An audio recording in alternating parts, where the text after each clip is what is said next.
Yo, what's going on? It's your boy Grizzly Big Dre, aka the Conscious Christian.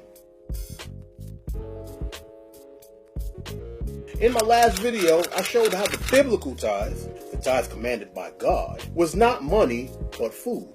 So now that money has been taken off the plate, people have had very interesting responses and questions. And just so that we're on the same page, here is just some. Tithing isn't just about money. It's also about tithing your time, your talents, your faithfulness. It's a principle. God gave us everything. Why can't we give him back 10%? The only reason why people don't tithe is because they're stingy. There are many more on the list, but there's two that I'd like to deal with because I've heard them the most during my walk with Christ. They didn't have money back then, so they had to tithe agriculture. They used the bartering system back then because they didn't have money.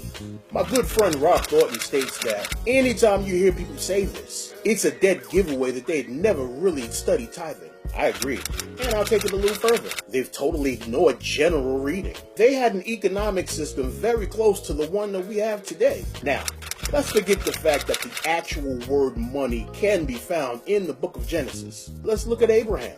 Abraham is found making a purchase for land in order to bury Sarah after her death. Remember, he was very rich with silver and gold. But let's take a look at his descendants for a second. The children of Israel left the land of Egypt with the spoils of the land. They left Egypt very wealthy as a people. And there are many other things that we can talk about, Old and New Testament, that showed that the children of Israel had money to tithe with, if that's what God required as a tithe. But he didn't. He only asked them to tithe their food from the ground and their livestock. Here's another one that I've heard. If we don't tithe, how will the church doors stay open? Another good friend of mine, Gary Arnold, said that the church will run just fine without money. Well, that is, the body of Christ. Now, the institutionalized church, which are corporations that are doing business as a church, won't make it without money. Remember, if Jesus said that the gates of hell shall not prevail against the church, then why are people so worried about money? True statement. The body of Christ in the New Testament never needed money to operate. There was no church building, pastor's salary, that's another video, bills to be paid, or any of the things that we have today. It was a community. No, really, it was a bunch of people that lived amongst each other, sharing with one another.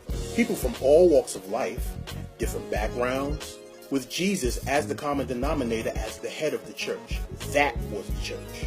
If you like this video, hit the like button. Or, as always, please share.